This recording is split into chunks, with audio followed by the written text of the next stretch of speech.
What's up everybody, and welcome back to the weekly gaming news show where I talk about the latest news in the gaming industry. Today's show is for October 30th until November 5th. Let's get into it. So Sony came out with their recent quarterly review and they talked about how many units they've shipped, and they've shipped now a total of 67.5 million units. In this quarter alone, they shipped 4.2 million units, which is up from last year's quarter year over year of 3.9 million units.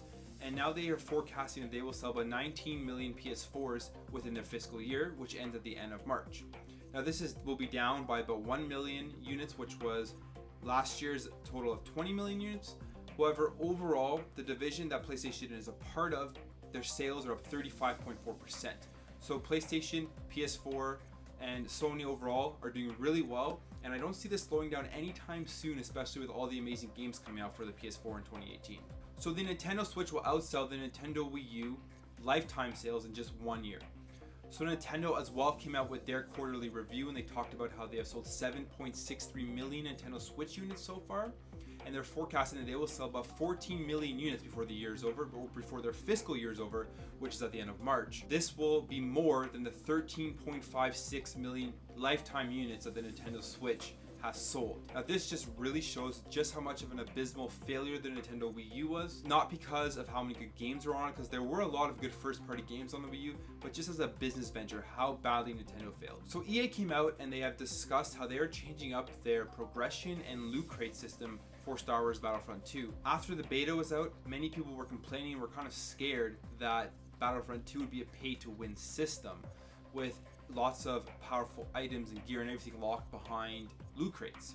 So they've come out and they've talked about some changes to the progression system and to the loot crates, and this is what they have to say. Firstly, one of the big things is that not all the weapons and powerful weapons will be locked behind loot crates. The majority of them will be unlocked through progression and playing the game. There will be some locked behind loot crates, but it still won't really force you to pay to win the game. The epic star cards will not be in loot crates anymore, and they will only be unlocked through progressing and playing with your player.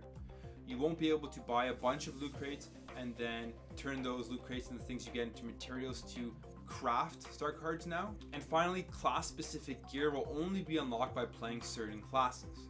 Now this is all good news for players of Battlefront 2, because if it was a pay to win system, it would really turn a lot of people off. It would really turn a lot of newcomers off. And overall, this is just good news, and it shows that developers do actually listen to you if you complain enough, and if you show you're not happy with something, they will go out and make those changes. So as gamers, if we don't like these pay-to-win systems, we just gotta keep speaking up and talking about how much we dislike them in order to get developers not to implement them. So the biggest game on PC right now is PlayerUnknown's Battlegrounds, and it will be making its mark on Xbox One on December 12th.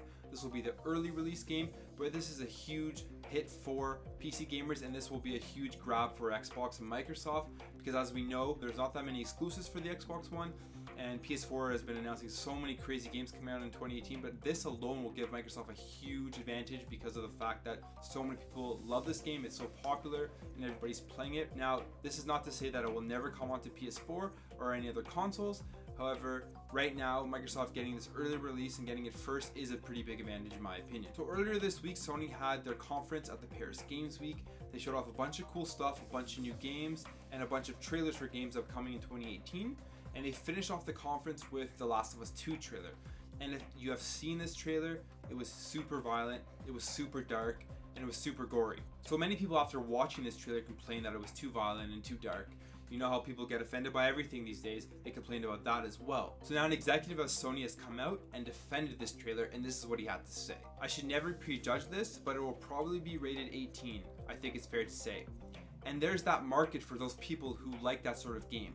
Adults who like that sort of game, and I think we cater to that. So I will link the trailer in the description below if you haven't seen it to know what he's talking about, but I have to tend to agree with this executive. There are definitely adults out there that like these gory, dark games, not because they're crazy or messed up in any way, but that's just something they like to play and it entertains them. For me personally, when I watched that trailer, I was engrossed throughout the entire thing. It is violent, it is dark, and if that's not for you, then don't watch it because you may get grossed out. But at the same time, this is the type of game that is for adults, and this is really what Last of Us is. If you played the first Last of Us, it was very dark and it was very violent. And some people are saying that the trailer was kind of selling the game short, but I tend to disagree with that as well, because it really shows what The Last of Us is about and how expanding on a story will just show how dire the situation is for the characters in this game. I'm super excited for Last of Us 2. If you are, let me know in the comments below. And like I said, I'll have the link to the trailer in the description below. If you're interested in this, check it out if you haven't seen it yet. So here are the PS Plus games and the games with gold for November. So I'll start with PS Plus. For PS4, you will get Bound, Dungeon Punks, Until Dawn, Rush of Blood, and Worms Battlegrounds.